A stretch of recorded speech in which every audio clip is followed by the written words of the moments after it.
आज मी तुम्हाला एक चॅलेंज देणार आहे. पुढच्या 10 मिनिटांसाठी विसरून जा की तुमचं नाव काय आहे, विसरून जा की तुमचं वय काय आहे, तुमचं शिक्षण काय आहे किंवा तुमची जात धर्म काय आहे.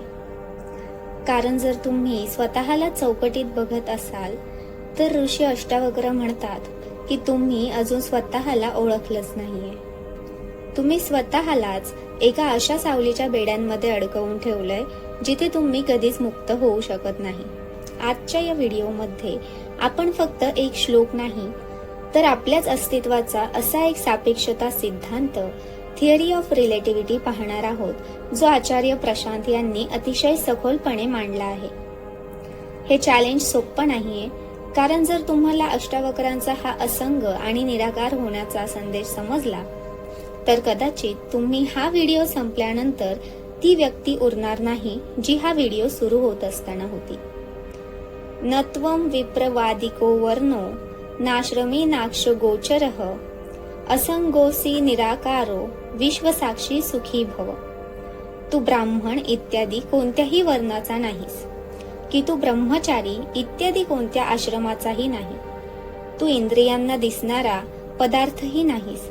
तू असंग आहेस, निराकार आहे, विश्वसाक्षी जगाचा साक्षीदार आहेस.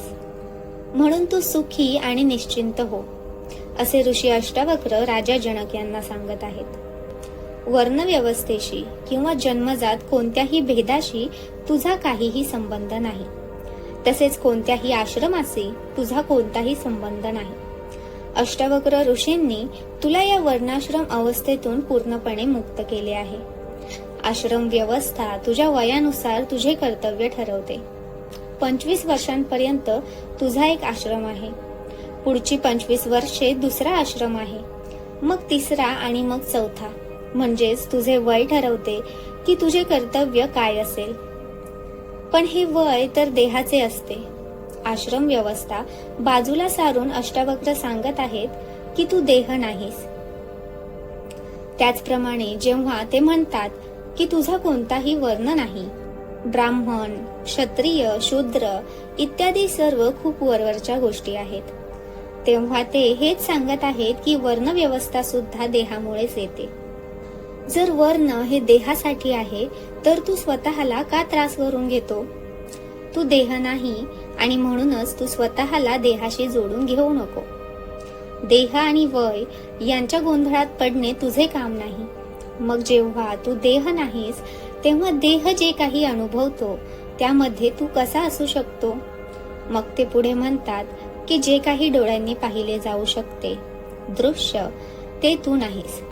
जिथे तू डोळेच नाहीस तर तू डोळ्यांचा विषय दृश्य कसा असू शकतोस? मग तू कोण आहेस? अचानक ही चर्चा किती उंचावर पोहोचते पहा. तू असंग आहेस, निराकार आहेस, संपूर्ण दृश्यमान जगाचा साक्षीदार आहेस. तू दृश्य नाहीस आणि तू दृष्टा म्हणजे पाहणारा देखील नाही. दृश्य आणि दृष्टा हे दोन्ही प्रकृतीच्या क्षेत्रात बुडबुड्याप्रमाणे उठणारे द्वैताचे जोडीदार आहेत, जे एकाच वेळी निर्माण होतात आणि एकाच वेळी नाहीसे होतात. तू कोण आहेस आणि तू काय पाहिले, ही दोन्ही एकच गोष्ट आहे. आपण जगाच्या सत्यावर सहज विश्वास ठेवतो. आपण म्हणतो माझ्या समोर भिंत आहे, माझ्या बाजूला खांबा आहे, मी खुर्चीवर बसलो आहे. हे सर्व तर आहेच. जे लोक आध्यात्मिक नाहीत, जे स्वतःला पाहू शकत नाही आणि ज्यांचा रस फक्त बाहेरील भौतिक जगतापुरता मर्यादित आहे, त्यांच्यासाठी विज्ञानही आज हेच सांगत आहे जे 100 वर्षांपूर्वी आपल्या ऋषीमुनींनी सांगितले, की जे काही तुम्हाला दिसत आहे ते ऑब्जेक्टिव्ह म्हणजेच वस्तुनिष्ठ नाही. 10वी-12वीत असताना आपल्याला रिलेटिव्हिटी थिअरी म्हणजे सापेक्षता सिद्धांत शिकवला जातो. 2 ठिकाणांमधील अंतर किती आहे हे काही निश्चित नसते. तसेच वेळेची गती किती आहे हे देखील निश्चित नसते. तुम्ही म्हणाल, पण 2 ठिकाणांमधील अंतर तर निश्चित असायला हवे ना? नाही, ते देखील निश्चित नाही. ते अंतर पाहणारा कोण आहे यावर अवलंबून असते. जर तुम्ही एका विशिष्ट गतीने चालत असाल तर ज्या गोष्टी जिथे होत्या तिथे राहत नाही. आपल्या दैनंदिन अनुभवात हे येत नाही, कारण आपण ज्या गतीने चालतो ती गती खूपच कमी असते. पण जेव्हा तुम्ही खूप वेगाने चालू लागता, समजा तुमची गती प्रकाशाच्या गतीच्या किमान 1% झाली, तर तुम्हाला कळेल की काळ, टाइम आणि आकाश म्हणजे स्पेस, अंतर आणि आकाश हे वेळेनुसार बदलत आहेत आणि त्यांच्या बदलाचा जो फॅक्टर असतो तो असतो √1 - v²/c². येथे v म्हणजे तुमची गती आणि c म्हणजे प्रकाशाची गती. बाहेर जे चालत आहे ते समजून घेण्यासाठी जो पाहत आहे त्याला समजा. म्हणून शून्य गती असताना तुम्हाला दोन बिंदूंमध्ये जेवढे अंतर जाणवते आणि जर तुम्ही एखाद्या गतीने चालू लागलात तर त्यांच्यातील अंतर बदललेले जाणवते. त्यात √1 - v²/c² इतका फरक होतो. मग कुठे आहे तुमचं वस्तुनिष्ठ विश्व? कुठे आहे ऑब्जेक्टिव्ह युनिव्हर्स? सांगा ना.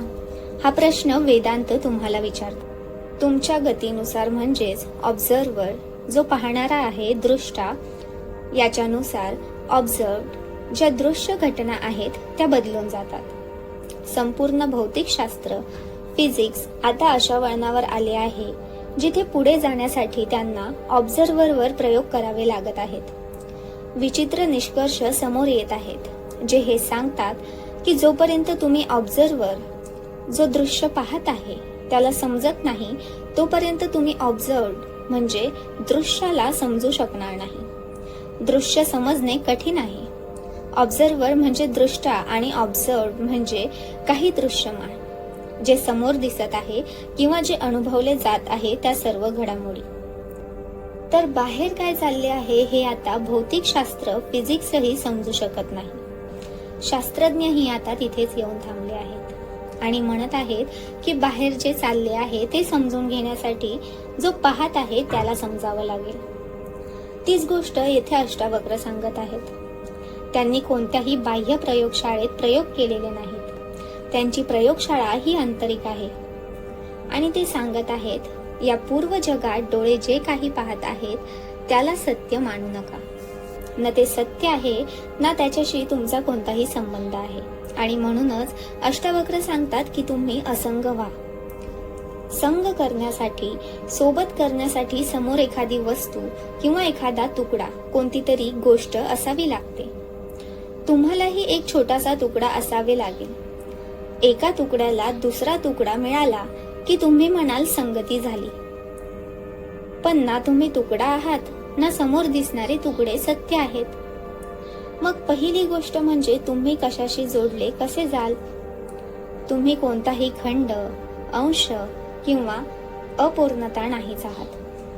आणि दुसरी गोष्ट अशी की समजा तुम्हाला जोडले जायचे असेल तरीही बाहेर जे काही तुम्हाला दिसत आहे ते तुमचेच प्रतिबिंब आहे. तुमची स्वतःची छाया, सावली आहे.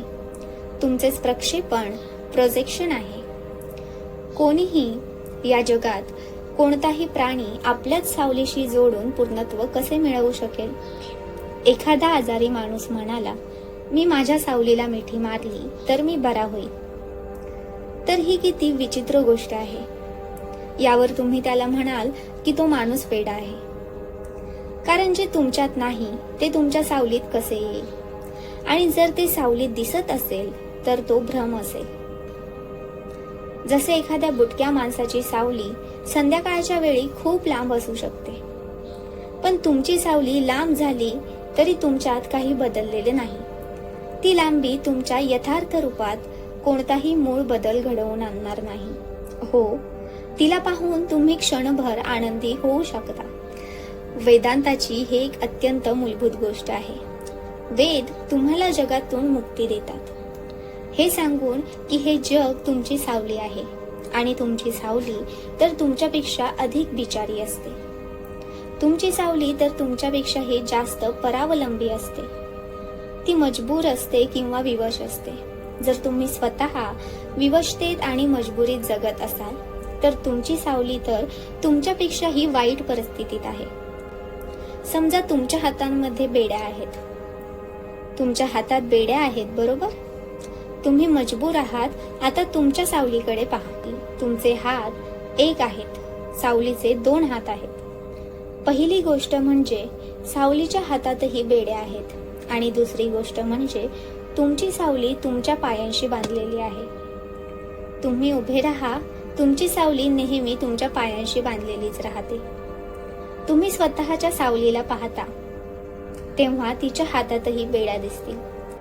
त्या तर आहेतच. जी मजबुरी तुमच्याकडे होती ती तुमच्या सावलीकडेही आहे. बेड्या तुमच्या हातात होत्या त्या सावलीच्या हातातही आहेत आणि सावलीकडे तुमच्यापेक्षा अजून एक अतिरिक्त मजबुरी आहे, ती म्हणजे ती तुमच्या पायाशी बांधलेली आहे. मग जर तुम्ही स्वतः मजबूर होता तर सावली दुप्पट मजबूर आहे. मग ती तुमच्या उपयोगाला कशी येणार? हीच गोष्ट वेदांत तुम्हाला सांगत आहे. हीच गोष्ट अष्टावक्र तुम्हाला सांगत आहेत. हे जग तुमच्या कामाला कसे येईल? जर तुम्ही त्रस्त असाल तर जग तुमच्यापेक्षा जास्त त्रस्त आहे, जास्त दुखावलेले आहे. जर तुम्ही बंधनात असाल तर जग तुमच्यापेक्षा दुप्पट बंधनात आहे. मग ते तुमच्या कामाला कसे येईल? आणि तुमचे बंधन हेच आहे की तुम्हाला वाटते जग तुमच्या कामाला येईल. ही गोष्ट समजून घ्या. बंधन हेच आहे, हे जग तुमच्या उपयोगाला येणार नाही. तर मुक्तीचा अर्थ हाच आहे. या आशेपासून मुक्त होणे की तुम्ही एका खूप मोठ्या जगातील एक अपूर्ण व्यक्ती आहात, एक जीव आहात आणि त्या जीवाला या पूर्ण जगात काहीतरी मिळवून, काहीतरी साध्य करून किंवा उपभोग घेऊन पूर्णत्व लाभेल. ऋषी अष्टावक्र यांची सर्व शिकवण ही नेमकी या एका गोष्टीपासून मुक्ती देण्याची आहे, स्वातंत्र्य आणि आझादी मिळवून देण्याची आहे. असंग व्हा, निराकार व्हा. निराकार होणे का गरजेचे आहे? हे उगाच नाही. कोणाच्या तरी मनात आले, कोणीतरी सगुण निर्गुण, अगम, अगोचर किंवा साकार निराकार असे शब्द वापरले असंही काही नाही. त्यामागे एक खोल तर्क आहे. निराकार म्हणजे काय? जर तुम्ही साकार झालात तर तुम्ही मर्यादित व्हाल. नीट विचार करा, तुम्ही त्याच्या सीमांवरून, बाउंड्रीजवरून ओळखता. लक्ष द्या, कोणत्याही गोष्टीचा आकार त्याच्या सीमेवरूनच ओळखला जातो. जे असीम झाले, ज्यांना सीमा नाही, त्यांचा आकार तुम्ही सांगूच शकणार नाही. आकाशाचा आकार सांगा. आकाशाला कोणताही आकार नाही. आकाशात उडणाऱ्या पक्ष्यांचा मात्र आकार असतो, कारण तुम्ही पक्ष्यांची सीमा पाहिली आहे. आपण सीमा पाहू शकतो. तुम्ही साधारण चित्र काढत असाल तरीही आधी सीमा आखून घेता, तपशील भरता आणि नंतर रंग भरता. कोणत्याही गोष्टीच्या अस्तित्वासाठी तिची सीमा आधी येते, मग ती गोष्ट येते. तुम्ही कुठे जाऊन जमीन खरेदी करता, नंतर घर बनवणे, घरातील वस्तू खूप नंतर येतात. कोणत्याही गोष्टीच्या अस्तित्वासाठी तिची सीमा आधी येते आणि मग ती गोष्ट येते. सर्वात आधी तुम्ही जी जागा विकत घेतली आहे तिची सीमा निर्धारित होते, म्हणजेच गोष्टी नंतर येतात, त्यांची सीमा आधी येते. घर नंतर आले, घराची सीमा आधी आली. जेव्हा घर नव्हते तेव्हाही तुम्ही जो प्लॉट विकत घेतला होता त्याची सीमा तुम्हाला आधीच माहीत होती, बरोबर? जर सीमा नसेल तर तो प्लॉट असूच शकत नाही. सीमेचे नावच प्लॉट आहे. या जगासोबत ही मोठी विवशता आहे. येथे सीमा आधी येतात आणि त्यानंतर एक काहीतरी येते, आणि जे नंतर येते ते आपल्या या आशेने येते की ते आपल्याला सीमांमधून, या बॉर्डरमधून, या बंधनातून मुक्त करेल, मुक्ती देईल. पण प्रत्यक्षात जे येते ते सीमेच्या मागे मागे येते. तुम्ही घर बनवता ते हे बोलून की घर तुम्हाला असीम शांततेत पोहोचवेल. असे कोणी तोंडाने बोलत नाही, पण आपली सुप्त आकांक्षा हीच असते की माझे घर असे बनावे जे माझे स्वर्ग असेल, ते मला असीम सुख मिळवून देईल. असाच विचार सर्वजण करतात, कधी प्रकटपणे, कधी अप्रकटपणे, पण प्रत्येकाची आकांक्षा हीच असते, घर असीम सुख कसे देईल. घराची सुरुवातच अशा प्रकारे झाली होती की आधी एक सीमा आखली गेली. सीमा आधी होती, घर नंतर आले. जे मर्यादित स्वरूपात सुरू झाले आहे ते तुम्हाला असीम पर्यंत कसे नेईल? हे एक सूत्र लक्षात ठेवा. जी गोष्ट सीमेपासून सुरू होते ती तुम्हाला असीमपर्यंत नेऊ शकत नाही. वेदांत नक्की हेच सांगतात. हे सोडा, तुम्ही सुरुवातच चुकीच्या बिंदूपासून करत आहात. तुम्ही जे बनून बसला आहात ती गोष्ट चुकीची आहे. तिथून तुम्ही काहीही केले तरी लाभ होणार नाही. जर करताच चुकीचा असेल तर कर्म कसे बरोबर असू शकतात?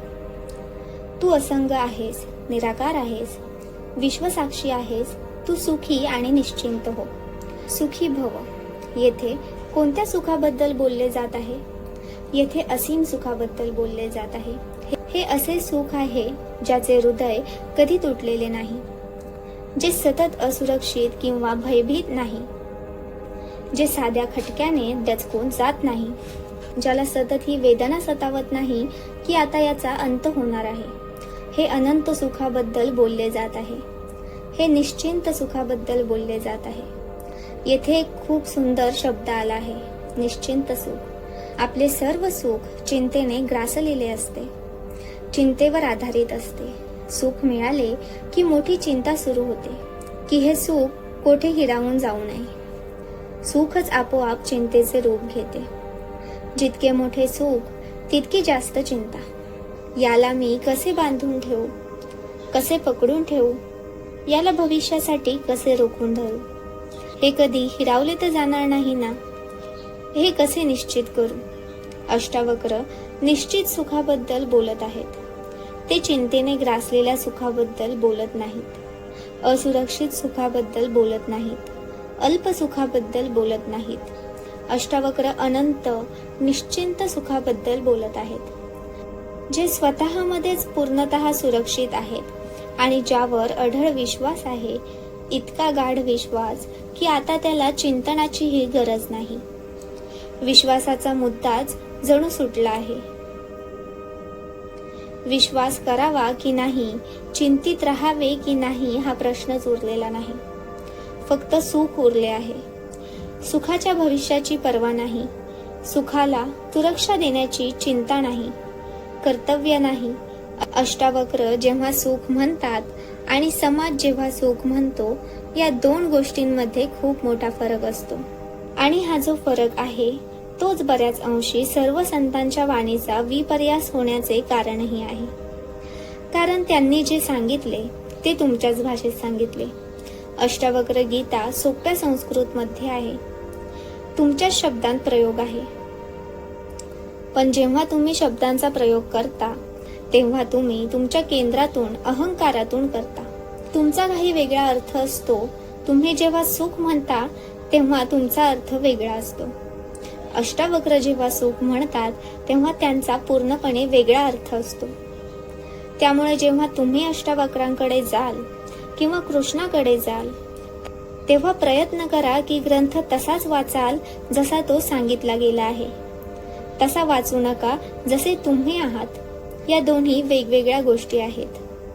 काही वेळा सांगितलेली गोष्ट एक असते आणि ऐकलेली गोष्ट दुसरीच असते.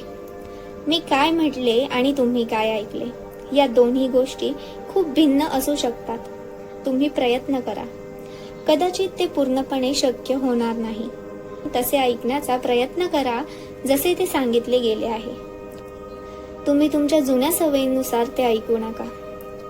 तसे ऐकणे खूप सोपे आहे. तसे ऐकणे स्वाभाविक पण आहे. तुम्ही कोणतीही विशेष चेष्टा करत नाही. तुम्ही तुमच्या बेहोशीत असता आणि शब्द तुमच्या कानावर पडत राहतात. जसे स्वप्नात आपल्याला आवाज ऐकू येतात, बेहोशीतील ते आवाज. आणि दुसरे म्हणजे सचेत प्रयास करणे, जागरूक राहून ऐकणे आणि समजून घेण्याची चेष्टा करणे. बघा, एक अगदी शेवटची स्थिती असते जिथे तुम्हाला कोणत्याही प्रयत्नाची गरज नसते, जिथे तुम्ही सहज ध्यानात उतरता. पण त्याआधी तुम्हाला सचेत ध्यानाची गरज असते. सहज होण्यासाठी सचेत व्हा. प्रयत्न करावा लागेल. वारंवार स्वतःला विचारावे लागेल, मी जो अर्थ लावला आहे तोच अर्थ आहे की काहीतरी वेगळा सांगत आहेत. 90% तुम्हाला हेच उत्तर मिळेल की अरे, मी काय अर्थ काढत होतो आणि गोष्ट तर पूर्णपणे वेगळीच होती. ती दुसऱ्याच कोणत्या तरी केंद्रातून होती. ती अफाट होती, अनंत होती आणि मी तिचा अर्थ माझ्या मर्यादित समाजाप्रमाणे लावत होतो. सुखी हो, निश्चिंत हो, म्हणजेच असंग, असीम, निराकार, विश्वसाक्षी सुखी भव असा त्याचा अर्थ होतो. आपण जर थोडे जागृत लोक असतो, आपला समाज जर अधिक सचेत असता, तर घरातील वडीलधाऱ्यांनीही असे आशीर्वाद दिले असते.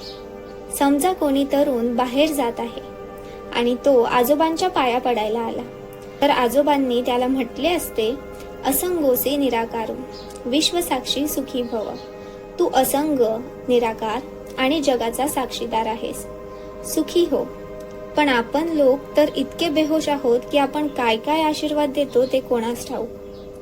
सुखी भव तर आपण बोलतो, पण तिथे सुख या शब्दाचा अर्थ काहीतरी वेगळाच असतो. आणि असंगोसी, तू असंग आहेस हे तर आपण कधी म्हणणारच नाही. तू निराकार आहेस हे आपण कधीच सांगणार नाही. लक्षात ठेवा, तुमचे अस्तित्व कोणत्याही आकारात बद्ध मर्यादित असूच शकत नाही.